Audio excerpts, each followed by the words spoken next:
a gente tem um posicionamento e quando a gente define, lembra da nossa pirâmide? A gente sai da pirâmide aqui, a gente sai do passo de generalista e a gente entra para onde? A gente entra para especialista. Mas, Rafaela, eu quero aqui muito ser conhecido como referência na minha área. Eu quero ser referência no que eu faço.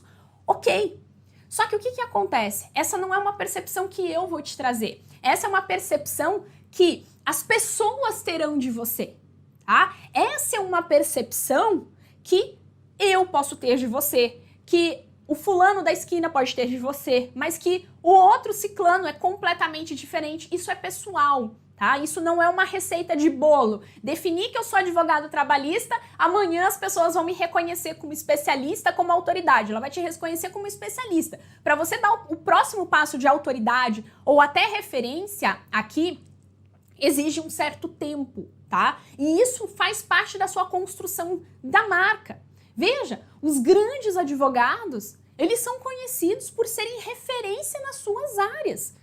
A gente tem inúmeros professores do direito do trabalho, do direito tributário, todos eles que são referência. Eles atuam de uma forma generalista ou eles fizeram um passo a passo, de pouquinho em pouquinho, saíram de uma advocacia generalista, entraram numa advocacia especialista, passaram a serem reconhecidos como autoridade, até chegar no nível de referência. Gente, isso aqui é uma construção. Paulo de Barros, que é tributarista, ele não começou ontem como tributarista, ele levou tempo. Para ser referência, é o tempo que vai te referendar como tal praticamente, ok? É uma percepção de um conjunto de pessoas muito grande que te levam e que te enxergam aqui como referência. Agora, tem alguns gatilhos, efetivamente, tá? Tem alguns gatilhos que a gente trabalha aqui, que são gatilhos que a gente chama que aumentam a sua percepção de autoridade. São gatilhos mentais. Rafaela, que gatilho mental que faz com que o cliente veja que eu sou a autoridade dentro da minha área? Bom, você vai ter o gatilho. O primeiro passo é você definir o seu posicionamento. Então, a partir do momento em que você passa a ser especialista dentro da sua área, você passa a ser visto como o quê? Você passa a ser visto até com o reconhecimento de que você tem mais conhecimento daquela situação. Bom, eu tenho um problema aqui. Um empregado ajuizou uma ação trabalhista contra a empresa, pedindo estabilidade provisória, pedindo indenização por danos morais, pedindo uma série de coisas aqui. Tá, quem eu vou procurar? O advogado que tem na porta penal, militar, civil, previdenciário, ou ele vai procurar o advogado trabalhista porque ele não quer mais aquela dor, ele não quer mais passar por aquela situação de uma ação trabalhista. Pense que é a primeira trabalhista dele. Ele vai procurar quem entende, quem vai solucionar a dor dele. Ah, Rafaela, mas o cliente vem pelo preço. Gente, esqueçam o cliente que vem pelo preço. Tá? O cliente que vem pelo preço, a gente vai aprender que ele vai embora pelo preço e Deus o tenha, ok? Então, deixa ele embora, que a base generalista aqui pegue ele. Mas a gente que é posicionado e ele que quer barganhar pelo preço, a gente não vai ceder. A gente tem que passar a se valorizar. A gente tem que levantar a campanha da valorização da advocacia trabalhista. Não, a relação cliente e advogado, a gente inverte essa relação por desespero, por medo da gente não saber planejar, por medo da gente não saber se programar. O que acontece? O advogado severino aqui é um advogado que se vende para o cliente. E quando o cliente... Gente, o cliente é esperto. Quando o cliente entende que você tá para ele, ele faz você de gato e sapato. E você cada vez mais fica preso aqui nessa função do advogado X-tudo, no advogado severino. Aqui.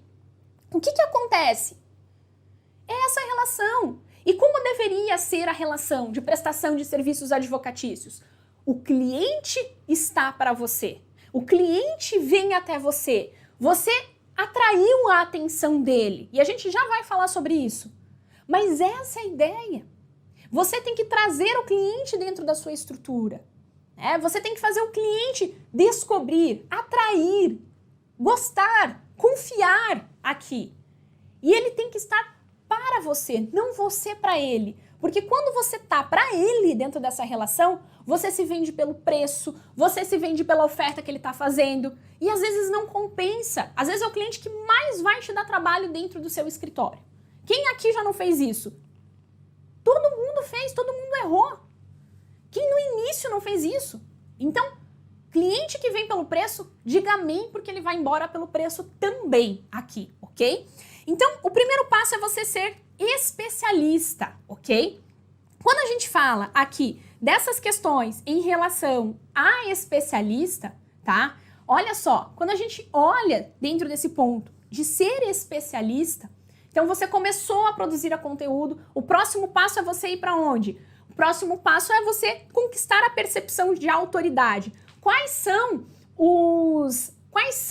os requisitos que você vai construir a percepção de autoridade?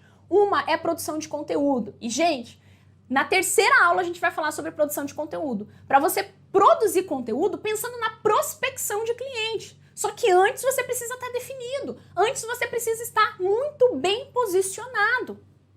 A gente vai falar sobre escada de serviços, sobre produção, sobre precificação. Não adianta nada você não entender aqui sobre precificação. Você tem que saber quanto que é a tua hora técnica, você tem que saber quanto que é a sua hora aqui como advogado. E como advogado sócio, dono do seu escritório, qual que é o prolabore que você quer tirar todo mês? Qual que é o lucro que você quer ter? Quantas horas você vai dedicar àquele trabalho? Essas horas são técnicas, essas horas são de sócios, essas horas são de associados. Não é tabela de OAB que a gente faz precificação de honorários, ok? A gente vai ver isso na nossa quarta aula. Então, segura aqui que a gente precisa primeiro. Vocês querem saber precificar, mas sem se posicionar. Vai dar errado, vai dar ruim aqui no negócio. Espera aí, vem aqui. Qual que é a percepção de autoridade, então, que a pessoa tem? Bom, o primeiro passo é você definir o seu posicionamento, perfeito? O segundo passo aqui, além de definir o seu posicionamento, perfeito? É você produzir um conteúdo. Rafaela, vou no Instagram? Bom, na aula 3 a gente vai falar sobre isso, mas o Instagram, ele é muito mais uma rede para ser visto e lembrado e não ser esquecido do que efetivamente de uma prospecção de clientes, tá? A larga escala. Como que você prospecta clientes aqui?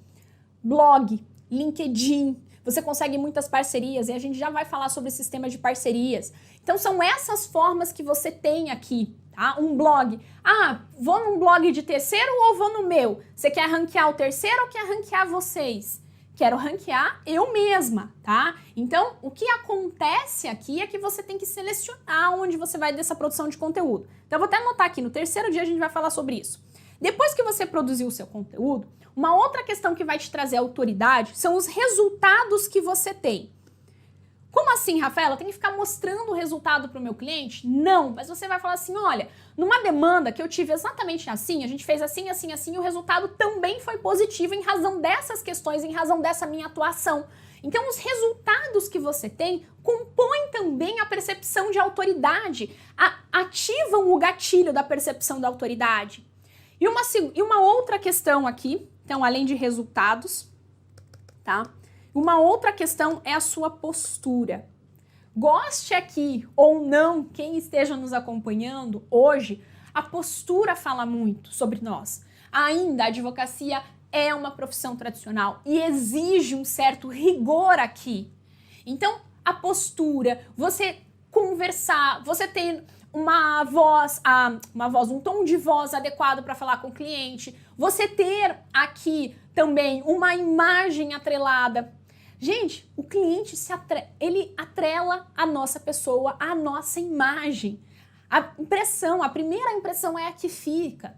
Então, agora, principalmente nas reuniões aqui nas reuniões online que a gente está fazendo, procure estar num ambiente tranquilo, sem gritaria, sem filho passando por trás. Eu sei que é difícil, porque às vezes eu tenho que pendurar a minha em cima do armário, mas procura manter um ambiente. Isso fala muito sobre você, isso diz muito para o cliente. Então, a imagem também contribui para a percepção de autoridade que o cliente vai ter em relação a você aqui.